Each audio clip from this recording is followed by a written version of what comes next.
Hello and good morning to Korea Overlander. My name is Ben, and today we're going to talk about backpacks. Stay tuned. Let's get going.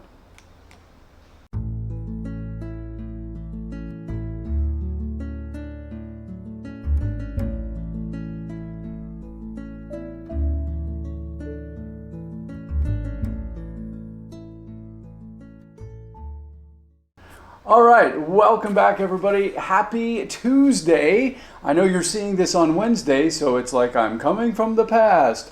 But glad to have you here. Let's dive right in because I don't want to make this a particularly long video, but there are some important things that we need to talk about in terms of gear. I have a little cheat sheet with me today so I can remember what it is that I want to tell you. I did do some research on this, and I'm going to leave a link in the description below to the article that I used. It is from REI, a great site in the US. I used to actually go to REI a few times when I was traveling around in the States. Loved that camping store. It was fantastic. And I actually bought several things when I was younger through the online outlet, actually. Before internet shopping even became really a thing. So there we go. So in terms of backpacks, there's a little bit of information that I want you to understand on how to pick a pack. Okay, and there are various backpacks for various occasions. You don't use necessarily one pack for everything. Okay, so breakdown. A weekend pack, okay, that's something where you might go for a day trip, or it's something where you go for maybe one night, or maybe even up to 3 nights. And that would come in between 30 liters and 50 liters, okay, and that's in terms of the volume of space that you have in the pack. So that's the first thing. That's kind of like a weekender bag, all right?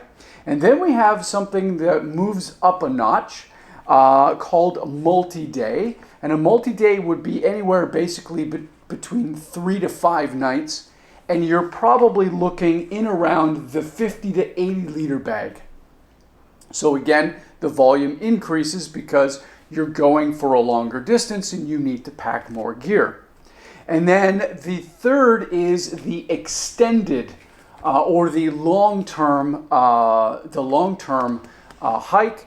This would be 5+ days, and you're looking probably at minimum a 70 liter pack. Could be high as 85 to 90 liters. That's when you're going for a real big, a really long trek. Okay. So that's the first thing to keep in mind, and really for us here in Korea, but of course probably for many of you out there in other parts of the world, a day pack will do probably okay for a lot of what you're doing. I know, I have day packs, of course, and that's what I use pretty consistently. Okay, the second thing I want to talk about is frame. Because there are 3 different types of frames that are associated with hiking backpacks. You have the external, the internal, and the frameless. So let me just describe these very, very quickly. An external frame pack, you probably have these memories of, I certainly do, of, old black and white pictures of people going hiking in the 40s, 50s, 60s, and they've got all of their stuff on a pack, and the frame is, you can see the metal tubes kind of on the outside, and the pack basically sticks to the metal frame, all right? I'm going to be putting a picture in there, so I'm sure you're going to know what I'm talking about. Now, the internal frame was quite a unique revolution in terms of backpacks, because what they did was they took lightweight fiberglass and they put that on the inside of the backpack. And so it creates a rigid pack, probably equally as rigid, to be quite honest, as a frameless pack.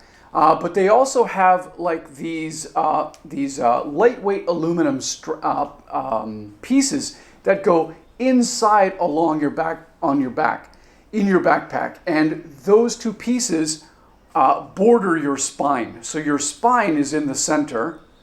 You've got the fiberglass on the outside, and you've got lightweight aluminum strips bordering your spine on the left and right.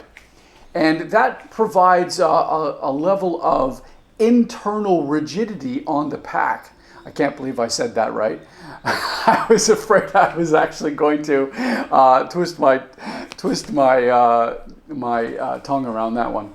But internal rigidity to provide strength to the pack. And the last one is a frameless pack.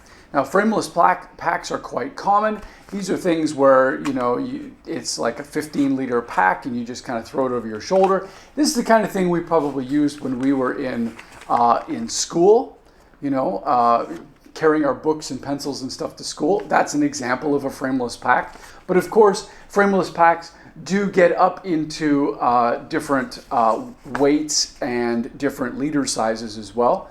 And those are really designed for people who want to reduce every possible ounce they can in order to minimize the weight that they're packing with. These are like the ultra hikers that really want to literally, every gram is counted. And so that's where those come in. Now, I prefer not to use my personal preference is an internal frame pack rather than the frameless or the external. I don't like externals are actually in some ways hard to come by these days. You can probably still find them, but internal frame packs certainly are the norm for many of us. Okay, moving right along. Ventilation. This is another thing that you want to be considering when you are looking for a pack. Why is ventilation important? Well, because it does keep your back less sweaty, but you're going to sweat anyway. So my thinking is, does it really matter? But I'm sure maybe to some of you it does. Now, there are really essentially two types of ventilation systems. In the Deuter packs, if your pack is like this, like your pack is here, and they have this thing called a tension mesh, and what that does is it pulls the pack a little bit like this, and it opens an airway through your pack. So your back is not actually on the pack itself. Your back is on this mesh, and the mesh is curved. So your back is here, your pack is here, and there's this curve that comes here. And it provides quite a bit of stability for the backpack. It also allows a nice airflow to go right through to keep your back from getting sweaty. Now, the second one is called a channel or a chimney. And this is where you'll have padding on either side. And that, again, that kind of corresponds to the aluminum slats that are on the internal frame pack.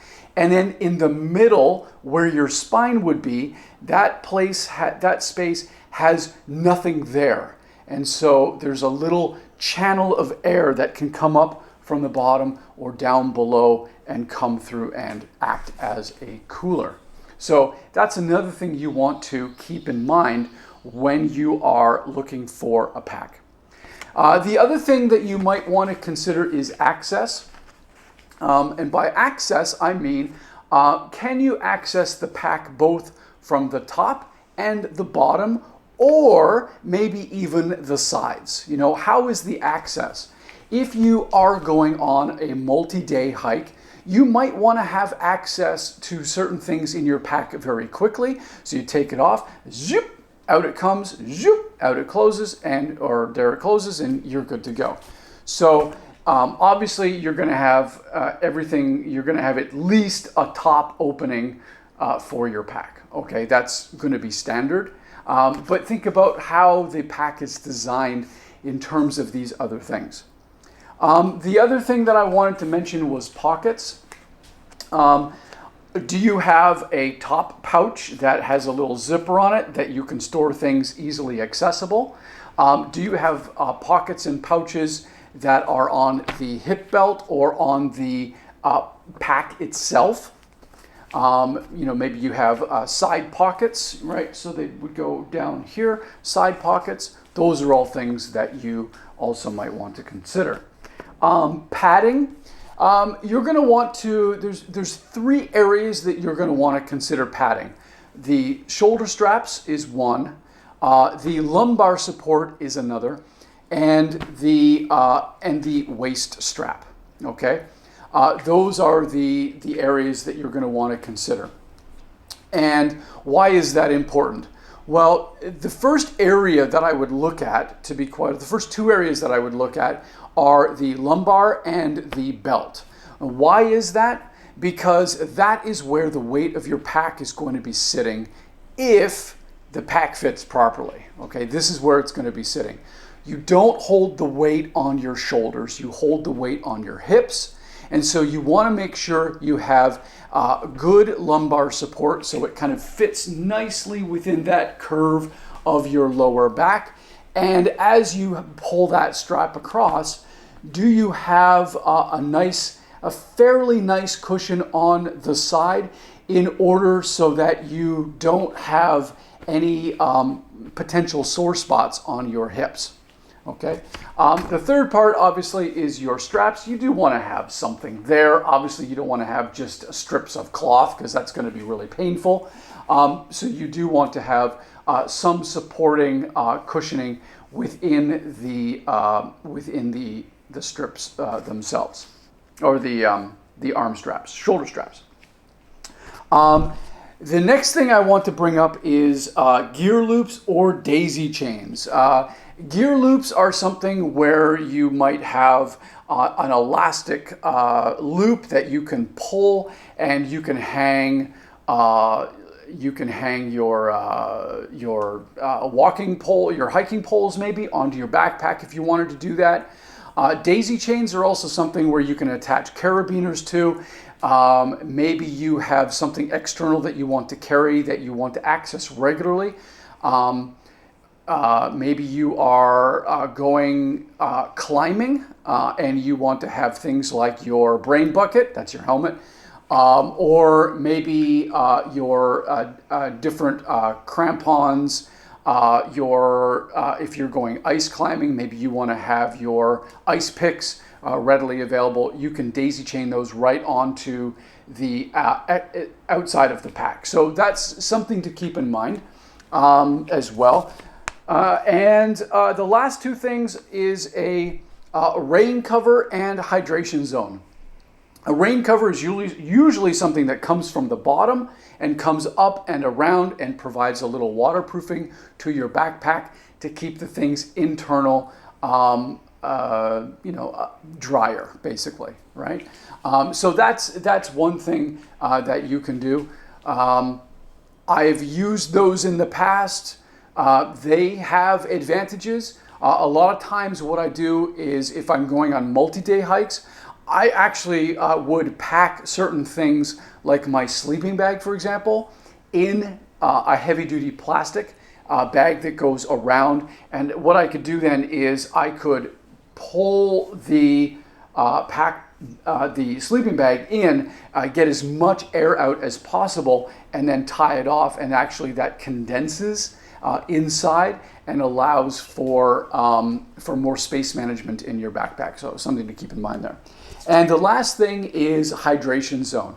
So does your backpack have an internal bladder bag pouch that allows you to store water inside your backpack? And also, does the pack allow you to have a little opening? It's somewhere along the frame to allow your water tube to come out and attach to your shoulder strap, in which case you can just do this and drink. Okay, so those are some of the things that you should be looking for when it comes time to buying a pack. Those are the things that you're going to want to be looking for. Of course, also, you're going to want to be measuring your torso, all right, so from here to here, and you're going to want to make sure that the pack fits your torso, not your overall height, but your torso. Don't buy something online if you haven't put it on first. Go to the stores, try them on, make sure they fit properly. Okay, that's it for the key takeaways for backpacks and fitting and what you might be looking for in a day hike or a backpack. So now let's go to the backpack review.